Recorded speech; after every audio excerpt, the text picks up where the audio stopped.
America Iran war में oil जो है बहुत ज़्यादा महंगा हो गया है। और उसके साथ साथ आपको पता होगा कि जब ऑयल महंगा होता है तो बहुत सारे केमिकल्स की प्राइस जो है वो भी बढ़ जाती है। दुनिया में एक शॉर्टेज क्रिएट हो जाती है। लेकिन कुछ ऐसे केमिकल्स भी होते हैं जो कि लोकल रिसोर्सेज से बन रहे होते हैं और उसमें बिजली का इस्तेमाल ऑयल के मुकाबले में बहुत ज़्यादा होता है। तो जब उनकी प्राइस बढ़ती है और कॉस्ट ऑफ प्रोडक्शन इतनी ज़्यादा नहीं बढ़ती, तो उन कंपनीज़ पे वॉर का इम्पैक्ट इतना ज़्यादा नहीं आता और वो एक अच्छी इन्वेस्टमेंट अपॉर्चुनिटी क्रिएट हो जाती है। आज मैं आपको ऐसी ही एक इंडस्ट्री के बारे में डिटेल से बताने लगा हूँ। आइए स्टार्ट करते हैं। एक इम्पॉर्टेंट इन्वेस्टिंग ट्रेंड जो कि पिछले 6 महीने में पाकिस्तान में डेवलप हो रहा है वो ये है कि काफ़ी सालों बाद इंडस्ट्री के लिए बिजली के रेट को कम किया जा रहा है। ₹45 वाला यूनिट तकरीबन ₹30 का ऑलरेडी हो चुका है और इस थीम को गवर्नमेंट ऑफ पाकिस्तान ने मज़ीद पहिए लगा दिए हैं इंक्रीमेंटल इलेक्ट्रिसिटी पैकेज अनाउंस करके। अगले 3 सालों तक इंडस्ट्री को ₹23 की एडिशनल बिजली मिल सकती है। इस इन्वेस्टिंग थीम का एक मेजर बेनिफिशियरी केमिकल सेक्टर भी है, जिसमें एक नॉर्मल साइज़ की जो कंपनी होती है वो भी एक साल में 100 मिलियन यूनिट्स यानी कि 10 करोड़ यूनिट यूज़ करती है। इससे पहले कि कंपनीज़ की प्रॉफिटेबिलिटी में पॉजिटिव ट्रेंड नज़र आइए पहले से ही समझ लेते हैं कि आगे क्या होने जा रहा है। क्योंकि आपको तो पता है अक्सर स्टॉक मार्केट फॉरवर्ड लुकिंग होती है। ज़रा सोचिए कि पाकिस्तान की इंडस्ट्रियल बेस जहां टेक्सटाइल मिल्स यार्न यानी कि धागा ब्लीच कर रही हैं, सोप और डिटर्जेंट फैक्ट्रीज़ एफएमसीजी प्रोडक्ट्स बना रही हैं, इस सब में एक केमिकल का इस्तेमाल धड़ाधड़ हो रहा है। इंडस्ट्रियल पाकिस्तान का साइलेंट वर्क हॉर्स और मेजर इंडस्ट्रीज़ की बैकबोन ये प्रोडक्ट है कॉस्टिक सोडा। कॉस्टिक सोडा कोई सिंपल कमोडिटी नहीं है, ये एक हाई वैल्यू इंडस्ट्री बन चुकी है। Energy efficiency, industrial demand, import barriers इस इंडस्ट्री की प्रॉफिटेबिलिटी को सपोर्ट करती हैं और रिपोर्टेडली सिर्फ 3 लिस्टेड कंपनीज इस इंडस्ट्री में 90% मार्केट शेयर कंट्रोल कर रही हैं और इसमें से 2 के प्रॉफिट्स फ्यूचर में ठीक ठाक इंक्रीज होने के चांसेस नज़र आ रहे हैं। मैंने देखा है और नोटिस भी किया है अपने इन्वेस्टिंग के पिछले 1-2 सालों में, इस तरह की कॉम्प्लेक्स और सिक्लिकल सेक्टर में रिटेल इन्वेस्टर्स हमेशा कंफ्यूज ही रहते हैं। लेकिन आज मैं आपको यही इंडस्ट्री नेक्स्ट 20 मिनट्स में understand the business like owners की तरह समझा दूंगा और यही हमारी आज की वीडियो का पर्पस है। इस वीडियो के बाद आप पास्ट डेटा को देखकर इन्वेस्ट नहीं करेंगे, बल्कि फ्यूचर प्रॉफिट्स और बिजनेस फंडामेंटल्स को समझते हुए लॉन्ग टर्म अपॉर्चुनिटीज़ को पहले से ही इवेल्युएट करने के लिए बेहतर पोजीशन में होंगे। आपके लिए इस वीडियो को मैंने 3 पार्ट्स में डिवाइड किया है ताकि अंडरस्टैंडिंग स्ट्रक्चरल तरीके से हो जाए। फर्स्ट, कॉस्टिक सोडा का बिजनेस ओनर्स की तरह अंडरस्टैंड करना, वो कौन सी 2-3 बातें ज़रूरी हैं जो कि समझ आनी चाहिए और बाकी सब नॉइज़ है।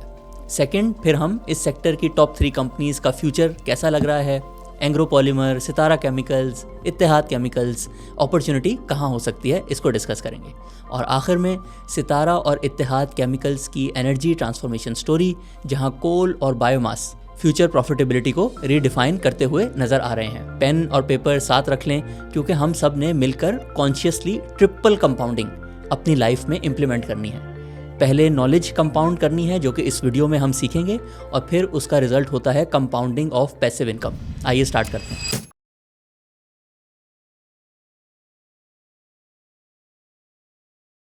कॉस्टिक सोडा यानी कि सोडियम हाइड्रोक्साइड एक अहम इंडस्ट्रियल केमिकल है जो क्लोर एल्कली प्रोसेस के ज़रिए बनता है। इस प्रोसेस को आप और मैं सब साइंस के स्टूडेंट्स ने केमिस्ट्री में इलेक्ट्रोलिसिस के नाम से पढ़ा होगा, जिसमें सॉल्ट वाटर यानी कि ब्राइन को इलेक्ट्रिसिटी से तोड़कर 3 चीज़ें हासिल की जाती हैं: कॉस्टिक सोडा, क्लोरीन और हाइड्रोजन। कॉस्टिक सोडा एक एल्कलाइन केमिकल है, यानी ये एसिड को न्यूट्रलाइज कर देता है, ग्रीस और ऑयल को तोड़ देता है और इसी वजह से टेक्सटाइल में ब्लीचिंग, सोप मेकिंग और पल्प प्रोसेसिंग में सब इसका यूज़ करते हैं। कॉस्टिक सोडा के पाकिस्तान में 3 मेन यूज़ हैं। फर्स्ट, पाकिस्तान की नंबर 1 एक्सपोर्ट इंडस्ट्री यानी कि टेक्सटाइल इंडस्ट्री में यार्न और क्लॉथ की प्रोडक्शन में। सेकंड, सोप्स और डिटर्जेंट्स बनाने में यानी कि पाकिस्तान की $multi-billion एफएमसीजी प्रोडक्ट्स में इसका इस्तेमाल होता है। और third, paper and pulp industry की प्रोडक्शन में भी ये इस्तेमाल होता है। अब बात करते हैं कॉस्टिक सोडा की प्रोडक्शन के सबसे इम्पॉर्टेंट रॉ मटेरियल की, और वो है इलेक्ट्रिसिटी। और यहाँ आपने मेरी बात गौर से सुननी है। 1 टन कॉस्टिक सोडा बनाने में तकरीबन 2500 यूनिट्स ऑफ इलेक्ट्रिसिटी लगते हैं। कॉस्टिक सोडा की प्राइस रफली 1.5 लाख पर टन है और एवरेज कंपनी इसमें प्रॉफिट पर टन तकरीबन 20,000 रुपये कमा रही होती है। अब आपने अपना इन्वेस्टर माइंड जो है ना वो ऑन कर लेना है और सोचें अगर एवरेज कंपनी की बिजली कॉस्ट रफली अगर वो ग्रिड से इस्तेमाल कर रहे हैं तो वो 35 रुपये पर यूनिट है और ये कंपनी ₹20,000 पर टन प्रॉफिट कमा रही है। अगर वही कंपनी या इंडस्ट्री में कोई और कंपनी बिजली का यूनिट अपना 22 से 23 रुपये पे ले जाए तो उसका प्रॉफिट पर टन सिग्निफिकेंटली इंक्रीज हो जाएगा। ये है understand the business like owners type analysis. So इस इंडस्ट्री में बिजली का यूज़ इतना ज़्यादा है कि ₹5 पर यूनिट का भी चेंज अगर आ जाए तो प्रॉफिट्स काफ़ी ज़्यादा चेंज हो जाते हैं और यही थीम टॉप 3 कंपनीज़ में चल रहा है। और नेक्स्ट सेक्शन में मैं आपको बताऊंगा कि किस कंपनी पर ज़्यादा असर पड़ सकता है इस डेवलपमेंट का। इसके अलावा कुछ और की एलिमेंट्स हैं जैसे कि रॉ सॉल्ट जिसकी क्वालिटी और प्राइस दोनों प्रोडक्शन कॉस्ट को अफेक्ट कर सकती है, बट पाकिस्तान में सॉल्ट ईजिली अवेलेबल है और चंद हज़ार रुपये पर टन में ईजिली मिल जाता है, इसलिए ये एसेंशियल तो है इस पूरे प्रोसेस के लिए, लेकिन कॉस्ट कंट्रीब्यूशन में इतना ज़्यादा इसका रोल नहीं है। और थर्ड नंबर पर है लॉजिस्टिक्स और storage difficulties. Caustic soda corrosive है, इसलिए स्पेशल कंटेनर्स और सेफ्टी प्रोटोकॉल्स की ज़रूरत होती है जो इसकी इंपोर्ट को काफ़ी ज़्यादा कॉस्टली बना देते हैं और ये भी एक एडवांटेज बन जाता है इस इंडस्ट्री के लिए। इसी वजह से अगर इंटरनेशनली कॉस्टिक सोडा $400 यानी कि तकरीबन 1 लाख का भी हो जाए तो लॉजिस्टिक कॉस्ट्स और ड्यूटी इस कॉस्ट को 1.5 लाख रुपए तक बढ़ा देती हैं। और इस इंडस्ट्री की तीनों मेन कंपनीज़ ने अपनी बिजली बनाने के पावर प्लांट्स में इन्वेस्टमेंट की हुई है क्योंकि उनको भी पता है कि पाकिस्तान का ग्रिड काफ़ी महंगा है और ये इंडस्ट्री महंगी बिजली बर्दाश्त नहीं कर सकती। सो इंपोर्ट से प्रोटेक्शन भी है और लोकली लो कॉस्ट बिजली भी है, मतलब profitability margins of caustic soda are expected to remain good. So अब आपको कॉस्टिक सोडा का बिजनेस ओनर्स की तरह समझ आ गया है। अब मैं आपको बताऊंगा कि 2026 में इस इम्पॉर्टेंट इंडस्ट्रियल सेक्टर की 3 मेन कंपनीज़ पॉसिबली कैसा परफॉर्म कर सकती हैं। इससे पहले मैं आपको एक इम्पॉर्टेंट बात बताना चाहता हूँ। रीसेंट वॉर में PSX की करेक्शन के बाद उन तमाम लोगों के लिए जिन्होंने किसी भी वजह से PSX की 2024 या फिर 2025 की जर्नी मिस कर दी थी, उनके लिए एक सिमिलर अपॉर्चुनिटी क्रिएट हो रही है और इस एस्पेक्ट को हमने फुल डिटेल में एक्सप्लेन किया है कि कैसे हिस्ट्री बताती है कि ऑयल शॉक्स के टाइम पे PSX में इन्वेस्टमेंट करना नेक्स्ट फ्यू ईयर्स में कितने अच्छे रिजल्ट्स दे सकती है। 100% गारंटी तो किसी भी चीज़ की नहीं होती, but famous thinker mark Twain कहते हैं history doesn't repeat itself but it often rhymes. 2025 में PSX की परफॉर्मेंस और हमारी परफॉर्मेंस आप स्क्रीन पर देख सकते हैं। अगर आप इस अपॉर्चुनिटी को समझना और मज़ीद डिटेल में अंडरस्टैंड करना चाहते हैं तो वीडियो के डिस्क्रिप्शन में पहले लिंक पर जाकर हमारी एजुकेशनल रिसोर्सेज और SCCP रजिस्टर्ड सर्विसेज एक्सप्लोर कर सकते हैं। पब्लिकली रिपोर्टेड नंबर्स के मुताबिक पाकिस्तान की एनुअल कॉस्टिक सोडा डिमांड तकरीबन 4,35,000 टन है, जो ऑलमोस्ट पूरी की पूरी लोकल प्रोडक्शन से ही मीट होती है। जैसे कि मैंने आपको बताया, इंपोर्ट करना है ही काफ़ी मुश्किल। सितारा केमिकल्स के पास है तकरीबन 2,20,000 टन्स की कैपेसिटी, इत्तेहाद केमिकल्स के पास तकरीबन 1.5 लाख टन की कैपेसिटी और एंग्रो पॉलीमर के पास है रफली 1 लाख टन की कैपेसिटी। ये मिलकर इंडस्ट्री का लाइन शेयर बन जाता है। इसके अलावा निमिर केमिकल्स ने भी रिसेंटली कॉस्टिक सोडा बनाना शुरू किया है, लेकिन वो इंटरनल कंजप्शन में ही ज़्यादा इस्तेमाल होता है क्योंकि वो उस कॉस्टिक सोडा को सूप नूडल्स की प्रोडक्शन में इस्तेमाल कर लेते हैं। पाकिस्तान की कॉस्टिक सोडा मार्केट इस वक्त एक ऐसे स्टेज पर खड़ी है जहां 2 बड़ी कंपनीज़ की एनर्जी ट्रांसफॉर्मेशन पूरी इंडस्ट्री की प्रॉफिटेबिलिटी को रीडिफाइन कर सकती है। जैसे मैंने आपको वीडियो के शुरू में बताया कि कॉस्टिक सोडा बनाने का सबसे क्रिटिकल कॉस्ट फैक्टर इलेक्ट्रिसिटी है, इसीलिए सितारा केमिकल इंडस्ट्रीज़ का नया 50 मेगावाट का कोल फायर्ड पावर प्लांट जो कि अगस्त 2025 में कमीशन हुआ और फरवरी 2026 में ऑपरेशनल हो गया है, उससे इनकी प्रॉफिटेबिलिटी में बहुत नोटिसेबल इम्पैक्ट आ सकता है। ग्लोबली कोल प्राइसेस $100 के आसपास हैं और इस रेट पे कोल से 20 से 22 रुपये का यूनिट बिजली का बन जाता है। ये पावर प्लांट तकरीबन ₹10 बिलियन की इन्वेस्टमेंट है और हर साल एस्टिमेट के मुताबिक तकरीबन 350 से 400 मिलियन यूनिट्स प्रोड्यूस कर लेगा और ग्रिड के मुकाबले में अप्रॉक्सीमेटली 10 रुपये पर यूनिट सस्ती बिजली बना सकता है। यानी कि एक साल में अप्रॉक्सीमेटली 4 बिलियन रुपीस की कॉस्ट सेविंग एस्टिमेट की जा रही है, यानी कि 2.5 से 3 साल में इन्वेस्टमेंट रिकवर हो सकती है। FY 2025 की फाइनेंशियल रिपोर्ट्स में सितारा केमिकल्स का प्रॉफिट PKR 44 पर शेयर या फिर रफली ₹1 बिलियन तक था, लेकिन ये अभी स्टार्ट है। जब एनर्जी कॉस्ट ₹10 पर यूनिट नीचे आए तो ग्रॉस मार्जिन्स सीधा इम्प्रूव हो सकते हैं। इसका इम्पैक्ट हम मार्केट में भी ऑब्जर्व कर सकते हैं और वो कुछ यूं के पिछले 12 महीनों में सितारा केमिकल्स शेयर की मार्केट प्राइस में स्ट्रॉन्ग पॉजिटिव ट्रेंड नज़र आ रहा है। कुछ फ़ायदा पहले आ चुका है, लेकिन एनर्जी कॉस्ट का पूरा इम्पैक्ट टाइम के साथ रिफ्लेक्ट होगा। इन अजम्पशन बेस्ड एस्टिमेट्स के मुताबिक सितारा केमिकल्स की FY27 की आउटलुक को देखा जाए तो caustic soda, oleo chemicals, yarn और दूसरे स्पेशलिटी केमिकल्स की कंबाइंड सेल्स को कंसिडर करते हुए कंपनी का टोटल रेवेन्यू अप्रॉक्सीमेटली 33 से 34 बिलियन रुपीस तक बन सकता है। कंपनी के ग्रॉस मार्जिन्स 27 से 29% की रेंज में रह सकते हैं, क्योंकि कोल पावर प्लांट की वजह से इनकी कॉस्ट ऑफ सेल्स में अच्छी परसेंटेज चेंज आ सकती है।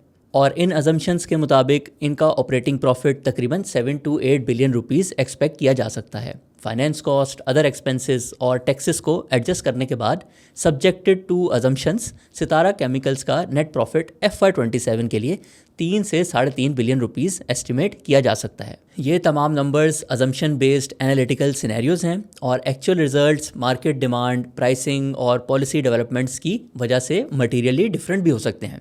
अब बात करते हैं इत्तेहाद केमिकल्स की, और इस कंपनी में 2 मेजर पॉजिटिव डेवलपमेंट्स हैं। पहली ये कि गवर्नमेंट का इंक्रीमेंटल इलेक्ट्रिसिटी पैकेज इत्तेहाद केमिकल्स को भी बेनिफिशरी बनाएगा, क्योंकि ग्रिड इलेक्ट्रिसिटी अब सस्ती हो रही है।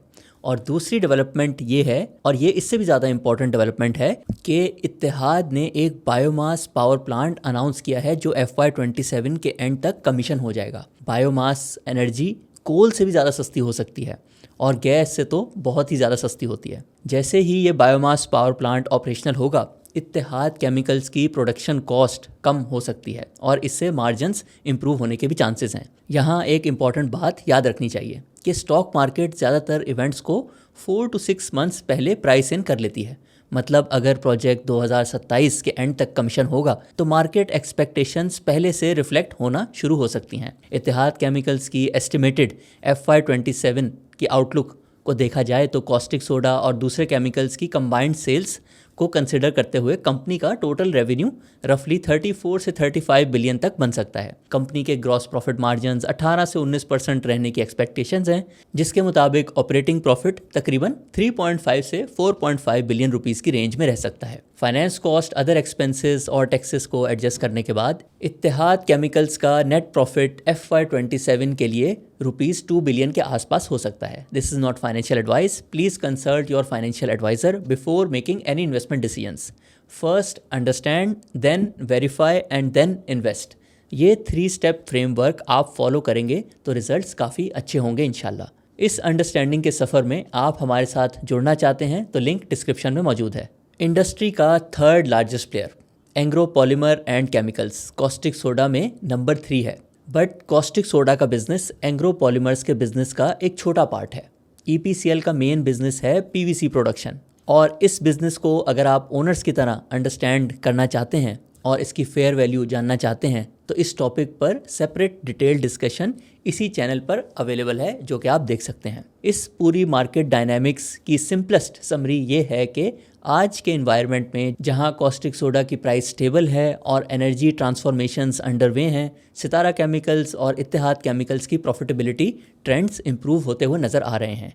सितारा केमिकल्स का कॉस्ट एडवांटेज डेवलप हो रहा है और इत्तेहाद केमिकल्स का कॉस्ट एडवांटेज कुछ हद तक इंक्रीमेंटल इलेक्ट्रिसिटी पैकेज से और फिर मिड टू लेट 2027 में न्यू बायोमास पावर प्लांट से स्टार्ट हो जाएगा। इंडस्ट्री की हिस्टोरिकल डेवलपमेंट देखें तो पाकिस्तान में क्लोर एल्कली प्लांट्स का सफ़र 1980 से स्टार्ट हुआ था। उस वक्त लोकल डिमांड लिमिटेड थी और टेक्नोलॉजी लेस एफिशिएंट।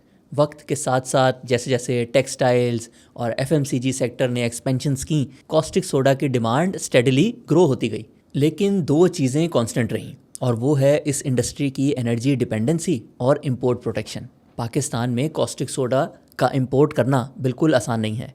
ये केमिकल हैज़र्डस कैटेगरी में आता है, जिसकी पोर्ट हैंडलिंग प्रोटोकॉल्स बहुत टफ होते हैं। Proper safety, temperature control, corrosion resistant equipment और स्पेशलाइज्ड स्टोरेज रिक्वायर्ड होती है। पोर्ट्स पर इस केमिकल की हैंडलिंग हाईली रेगुलेटेड होती है, इसलिए non tariff barriers automatically create हो जाते हैं। इसके साथ साथ गवर्नमेंट ने टैरिफ बैरियर्स भी इम्पोज किए हुए हैं, जैसे सॉलिड फ्लेक्स पर अराउंड 20% कस्टम ड्यूटी है और लिक्विड सोडा इंपोर्ट करने पर स्पेसिफिक ड्यूटी ऑफ अराउंड ₹7,000 पर टन ये भी इम्पोज्ड है। ये इंपोर्ट हर्डल्स मार्केट में लोकल प्रोड्यूसर्स को रिलेटिव एडवांटेज दे देते हैं, इसीलिए पाकिस्तान में इंपोर्ट सब्स्टिट्यूशन बहुत स्ट्रॉन्ग है कॉस्टिक सोडा को लेके और डोमेस्टिक सप्लायर्स कंफर्टेबल पोजीशन में ऑपरेट करते हुए नज़र आ रहे हैं। एक्सपोर्ट्स की तरफ देखा जाए तो पाकिस्तान सिर्फ कॉस्टिक फ्लेक्स एक्सपोर्ट करता है, क्योंकि लिक्विड फॉर्म एक्सपोर्ट करना ऑपरेशनली रिस्की और बहुत कॉस्टली है। क्योंकि पाकिस्तान का टेक्सटाइल सेक्टर मेन बायर है कॉस्टिक सोडा का, पॉलिसी साइड पर future growth drivers textile sector से क्लोजली लिंक्ड हैं। जैसे जैसे टेक्सटाइल एक्सपोर्ट्स पिकअप होते हैं, यार्न प्रोसेसिंग, ब्लीचिंग और फिनिशिंग ऑपरेशंस की डिमांड ग्रो होती है, तो अल्टीमेटली कॉस्टिक सोडा कंजम्पशन भी इंक्रीज होती है। गवर्नमेंट की इंडस्ट्रियल पॉलिसीज़ जो एनर्जी टैरिफ्स को रैशनलाइज करने और रिजल्टेंटली एक्सपोर्ट सेक्टर्स को सपोर्ट करने की डायरेक्शन में जा रही हैं, इनडायरेक्टली क्लोर एल्कली इंडस्ट्री यानी कि कॉस्टिक सोडा की इंडस्ट्री को भी अपलिफ्ट करती हुई नज़र आ रही हैं। इन तमाम फैक्टर्स को देखकर समझना मुश्किल नहीं कि पाकिस्तान की caustic soda market energy economics, industrial demand और इंपोर्ट बैरियर्स का परफेक्ट मिक्स है। जिसकी अंडरस्टैंडिंग डेवलप हो गई उसके लिए ये सेक्टर एक अपॉर्चुनिटी है, और जिसको कोई अच्छा समझाने वाला किसी भी वजह से ना मिले उसके लिए एक सिक्लिकल और वॉलेटाइल इंडस्ट्री जहां every step becomes a liability. और अगर local producers efficiently power cost manage करते रहे और लोकल प्राइसिंग फेवरेबल रही तो मार्केट नॉट ओनली स्टेबल रहती हुई नज़र आ रही है, बल्कि subjected to these conditions profitability increase होती हुई नज़र आ रही है। और यहाँ एक बहुत इंपॉर्टेंट इंसाइट है, proper investing in this industry short term price swings या ग्लोबल स्पेकुलेशन से नहीं की जाती, बल्कि स्ट्रक्चरल अंडरस्टैंडिंग और बिजनेस को ओनर्स की तरह समझने से आती है। जब कोई company efficient power source adopt कर लेती है तो वो कॉस्ट कर्व के नीचे वाले हिस्से में आ जाती है। इससे इवन अगर लो प्राइस साइकिल्स भी आते हैं जिसमें कॉस्टिक सोडा की प्राइस थोड़ी सी कम हो जाती है, उसमें भी प्रॉफिटेबिलिटी को सपोर्ट मिलता रहता है। इसके साथ साथ इत्तेहाद केमिकल्स ने अपनी कॉस्टिक फ्लेकर प्लांट की एक्सपेंशन भी अनाउंस की हुई है। एग्जिस्टिंग कैपेसिटी में 15,000 turns per year capacity add होगी। क्योंकि ये प्रोडक्ट्स ज़्यादातर एक्सपोर्ट होते हैं तो इत्तेहाद केमिकल्स अपनी एक्स्ट्रा कैपेसिटी एक्सपोर्ट्स के लिए यूज़ करके एडिशनल रेवेन्यू भी जनरेट कर सकता है। अब थोड़ी बात कर लेते हैं पब्लिकली रिपोर्टेड कॉस्टिक सोडा की प्राइस की, जो कि आजकल तकरीबन 1,55,000 रुपये पर टन चल रही है। एक्सपेक्टेड है कि ये स्टेबल ही रहेगी क्योंकि लोकल डिमांड कंसिस्टेंट है और imports duty plus safety restrictions की वजह से एक्सपेंसिव ही रहते हुए नज़र आ रहे हैं। प्राइस वॉर या लोकल प्राइस का बहुत ज़्यादा गिरना उन सालों में काफ़ी मुश्किल होता है जब डिमांड बढ़ने के चांसेस हों और इकोनॉमिक ग्रोथ इंक्रीज़ होती हुई नज़र आ रही हो। इंडस्ट्री ने लास्ट 2 ईयर्स का टफ टाइम गुजार लिया है और सब्जेक्टेड टू दीज कंडीशंस अगले कुछ सालों में कॉस्टिक सोडा की प्राइसेस नीचे आने के चांसेस भी कम लग रहे हैं। तो कंक्लूजन ये है कि पाकिस्तान की कॉस्टिक सोडा इंडस्ट्री अब अपनी नेक्स्ट ग्रोथ फेज़ में है। Demand stable, supply disciplined, import barrier strong और मेजर प्लेयर्स अपने कॉस्ट स्ट्रक्चर्स को मॉडर्नाइज कर रहे हैं। इंडस्ट्री सिक्लिकल ज़रूर है मगर स्ट्रक्चरल स्ट्रेंथ क्लियरली बिल्ड हो रही है। सो आज हमने डिटेल में पाकिस्तान की कॉस्टिक सोडा इंडस्ट्री को डिस्कस किया, इस बिज़नेस की यूनिट इकोनॉमिक्स, स्केल और ड्यूरेबिलिटी को समझा। इसके साथ साथ ये भी समझा कि ये इंडस्ट्री ओलिगोपोली क्यों है और most importantly what makes this industry so unique और फ्यूचर आउटलुक क्या लग रही है। अगर आप चाहते हैं कि ऐसी ही डिटेल्ड बिजनेस एनालिसिस पाकिस्तान के सब टॉप बिजनेसेस की आप ओनर्स की तरह समझ लें तो इन्वेस्टिंग मास्टर क्लास के लिए प्री रजिस्टर ज़रूर कर लें on our website. Investing master class 6.0 बहुत ही स्पेशल होने जा रहा है और मैं आपको रियल वर्ल्ड केस स्टडीज़ के ज़रिए सिखाऊंगा कि top companies to invest in कैसे ढूंढते हैं। See you inside. और आज का question is related to chemical industry. आपने हमें कमेंट्स में बताना है सबसे पहले कि क्या इस वीडियो ने आपको हेल्प की पाकिस्तान की कॉस्टिक सोडा बिजनेस को ओनर्स की तरह अंडरस्टैंड करने में, और सेकेंडली कॉस्टिक सोडा इंडस्ट्री में ऐसी कौन सी 2 चीज़ें हैं जिनको क्लोजली मॉनिटर करना ज़रूरी है in order to find the best opportunity. ये आपने हमें कमेंट्स में बताना है। और साथ साथ ये भी शेयर करें कि टॉप 3 कंपनीज़ में से सबसे ज़्यादा पोटेंशियल आपको किस में नज़र आ रहा है एंड वाई। अपना बहुत ख्याल रखिए, ट्रिपल कंपाउंडिंग के कॉन्सेप्ट को अपनी लाइफ में ज़रूर इम्प्लीमेंट करें और केमिकल सेक्टर की एक और कंपनी एंग्रो पॉलीमर का बिजनेस समझने के लिए ये वीडियो देखें। मैं हूं आपका इन्वेस्टिंग फ्रेंड और कंपेनियन अब्दुल रहमान नजम, और इंशाल्लाह नेक्स्ट वीडियो मुलाकात होगी एक नए सेक्टर के साथ, एक नए पर्सपेक्टिव के साथ।